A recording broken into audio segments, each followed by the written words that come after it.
Ya, Anda kembali lagi bersama saya Dwi Anggia di Dua Sisi dan kita lanjutkan kembali perbincangan tadi dengan Resti dan juga ibundanya, Ibu Eti Rohaeti.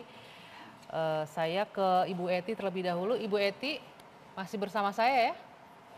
Iya, Ya, Ibu Eti, boleh tahu nggak nih, Ibu Eti tetangga-tetangga yang lain atau warga di sekitar tempat tinggal Bu Eti ada yang sudah datang dari tempat pekerja masing-masing, ada yang sudah mudik atau seperti apa di sana? Kalau boleh tahu. belum ada yang pulang. Belum ada yang pulang. Tapi banyak tahu tetangga-tetangga ada yang kerja keluar Garut, ada yang di Jakarta mungkin atau di kota lain di Surabaya. Banyak, Banyak ya. Tapi belum ada yang pulang semuanya ya. belum, takut. Takut takut kenapa Bu katanya Bu? Kan takut corona. Takut corona. Iya iya iya. Resti kalau tadi dibilang kalau punya kesempatan mau tetap mudik. Kan tadi kata Ibu takut banyaknya corona. Kamu sendiri takut nggak ini? Kalau mau pulang takut terkena mic-nya boleh dipakai? Takut juga sih. Takut juga. Iya. Tapi tetap Tapi kan ingin pulang. iya, Oke. Nah, nanti habis Lebaran tetap mau pulang? nggak tahu sih. Nggak tahu, masih masih ragu Iya ya. masih ragu. Nah, ini kan udah tahun kedua. Boleh nggak saya nanya nih, kalau seandainya ada pemerintah yang mendengarkan, apa nih yang Resti ingin sampaikan? Ada harapan nggak? Ini kan sudah 2 kali Lebaran nggak pulang, sudah tahun kedua Lebaran di tempat bekerja nggak pulang. Ada nggak yang ingin disampaikan? Apa ya? Kalau sekarang kan emang dilarang ya. Iya. Ada nggak keinginan, ya udah nggak usah dilarang, izinkan kami pulang misalnya atau seperti apa? Ya izinkan kami pulang. Karena kan tahun nggak ada perubahannya gitu. Tetap aja kayak gini. Tahun kemarin nggak boleh pulang. Tahun sekarang lebih diperketat lagi. Harusnya kan lebih di apa namanya? Lebih dilonggarin lagi lah peraturannya gitu. Tapi kalau dilonggarin ada ketakutan nanti bisa tertular gitu. Ada nggak seperti itu? Iya. Kalau seandainya disuruh, oke silakan mudik, tapi harus protokol kesehatannya tetap dipakai ya, Iya, maskernya, jaga jarak, itu Iya bisa? gitu. Bisa? Bisa. Mau pulang kalau begitu? Mau. Oke, nah baik. Karena Resti sudah ada harapan seperti itu, kita akan juga undang narasumber lain yang akan bergabung malam hari ini. Saya akan undang terlebih dahulu ada politisi PKS, ada Bang Mardhani Alisera yang sudah bergabung malam hari ini. Silakan Bang Mardhani, selamat malam, Assalamualaikum. Waalaikumsalam warahmatullahi wabarakatuh. Iya, kemudian ada Bung Ngabalin Ali Muchtar, ini tenaga ahli utama KSP RI. Selamat malam Bang Ngabalin, silakan. Assalamualaikum warahmatullahi wabarakatuh. Waalaikumsalam. Ada Prof Musni Umar, silakan Prof. Ini sosiolog. Sehat ya, Assalamualaikum Bapak-Bapak. Alhamdulillah. Masih sehat semua, Alhamdulillah. Masih semangat terus semuanya ya. Di hari-hari terakhir menjelang Lebaran. Bapak-bapak, ini saya boleh tanya ya, tadi sempat mendengarkan ya perbincangan saya dengan Resti dan juga dengan orang tua Resti di kampung di Garut.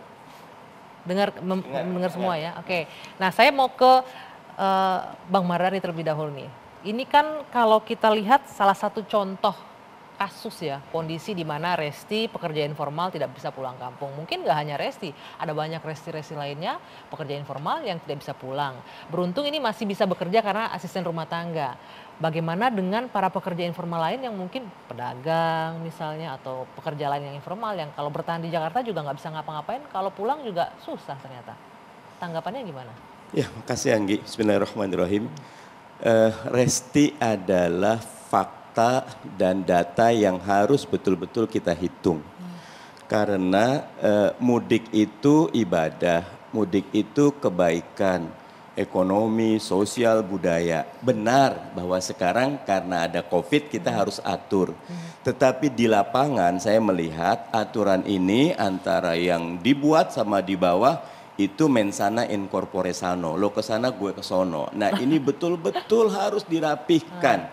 Tidak cuma hulunya saja gitu. Teman-teman polisi luar biasa kerja keras loh. Iya. Tetapi itu nggak guna ketika hilirnya tidak disiapkan.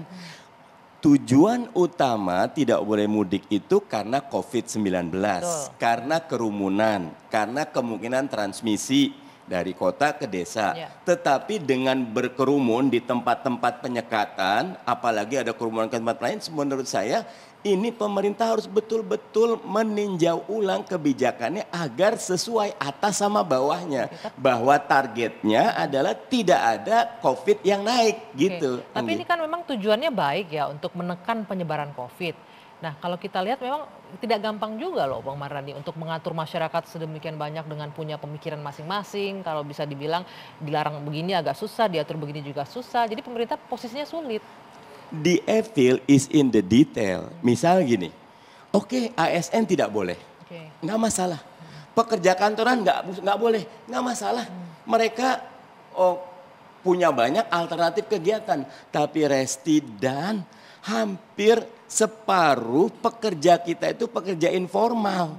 Yang nanti banyak yang tutup, lalu mereka tidak ada yang dilakukan di Jakarta. Di sana juga tidak bisa untuk bertemu. Kenapa ini tidak difasilitasi dengan sebuah kebijakan khusus? Misal, satu, perginya diatur, minta kepada para majikannya untuk membuat kebijakan. Cutinya jangan bersamaan, tapi berbeda. Atau menurut saya pemerintah belum investasi ke hulunya.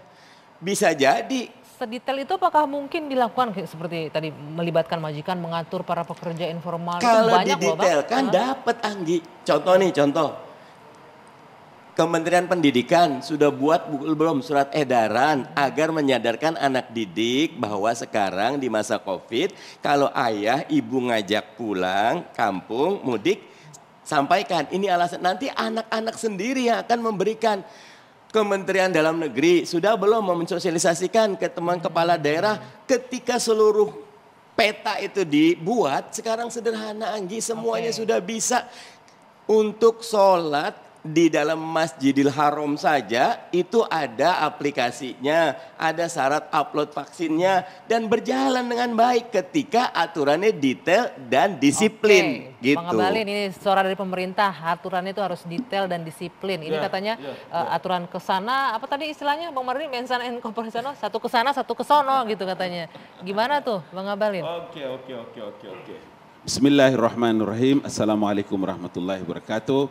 Ustadz Mardhani, Ustadz Husni Umar, Mbak Dwi Agia dan Adinda Resti yang baik hati. Pertama memang begini, dalam situasi seperti hari ini sebetulnya beberapa waktu yang lalu juga saya telah memberikan jawaban ini kepada TV One ketika orang bertanya tentang berubah-ubahnya regulasi dan kepastian terhadap regulasi. Memang dalam situasi seperti begini tidak ada satu orang yang bisa memiliki kemampuan memastikan terhadap regulasi dengan pandemi. Karena itulah maka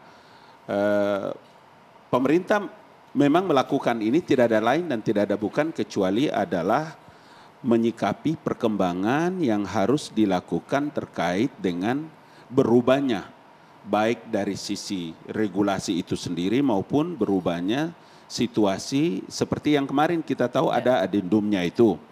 Ini penting untuk harus disampaikan karena sama sekali kita tidak bisa memprediksi sampai kapan atau seberapa jauh besaran pergerakan virus.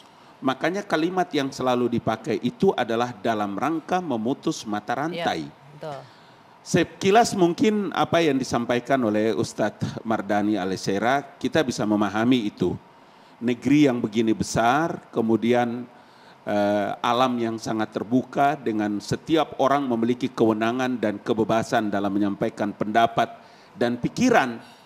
Nah poin inilah yang saya kira tidak ada satu kalimat yang paling tepat kecuali membangun kesadaran bersama terhadap masalah yang sedang kita hadapi adalah musibah pandemi yang begini luar biasa. Tapi Bang Ali ini kan sudah tahun kedua ya, apakah kita tidak bisa belajar dari peristiwa mudik tahun lalu yang juga dilarang, tapi faktanya banyak juga yang maksa pulang lewat jalur tikus. Justru karena itulah maka pemerintah menemukan data dari hasil survei yang dilakukan 93%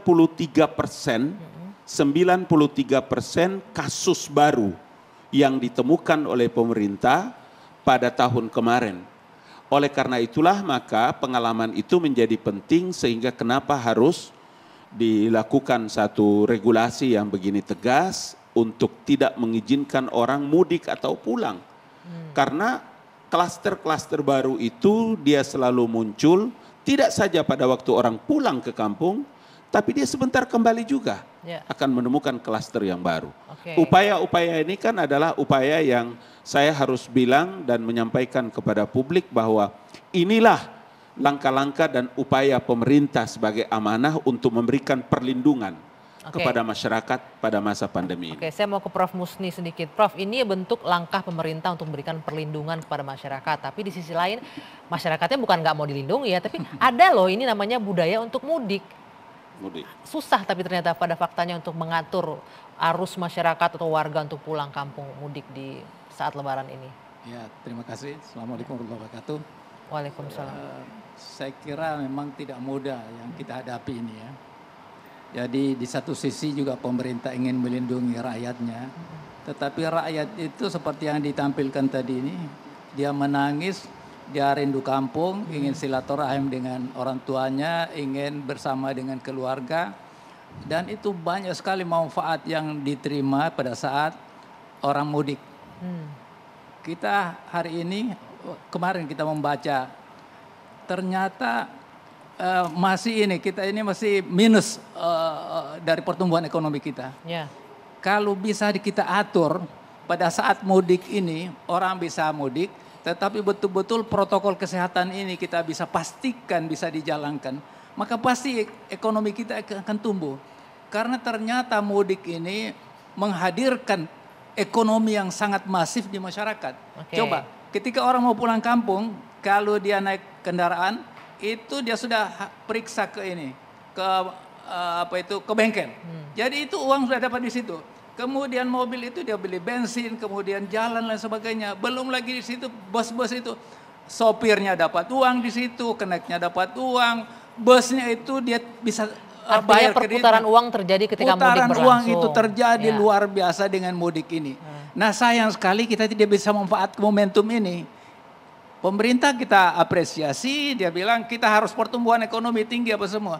Tapi momentum yang begitu bagus ini tidak bisa kita manfaatkan. Kan yang penting itu rakyat kita bisa pastikan dia menggunakan protokol kesehatan itu. Dan di sinilah pentingnya kolaborasi semua pihak. Jadi pemerintah daerah, pemerintah pusat, masyarakat, tokoh agama dan semua yang mudik itu kolaborasi hingga betul-betul kita pastikan. Jadi ini barangkali menurut saya satu sisi kita ingin supaya masyarakat aman, tetapi kita tidak bisa memberi peluang agar ekonomi ini bisa tumbuh seperti kalau kita bisa harapkan. dibilang ini buah si malakama pemerintah. Dilarang salah, nggak dilarang juga salah. Oke, nanti kita akan lanjutkan. Tapi sebelumnya saya mengucapkan terima kasih untuk Resti sudah berkenan hadir untuk berbagi ceritanya bersama kami dan juga untuk Ibu Eti Rohaiti. Insya Allah bisa bertemu lagi dengan anandanya mungkin setelah Lebaran nanti Ibu ya. Salam untuk keluarga di sana Ibu ya. Sehat-sehat selalu Ibu. Terima kasih, selamat malam. Resti terima kasih. Dua sisi akan kami lanjutkan pemirsa usai jeda saat lagi, tetaplah bersama kami.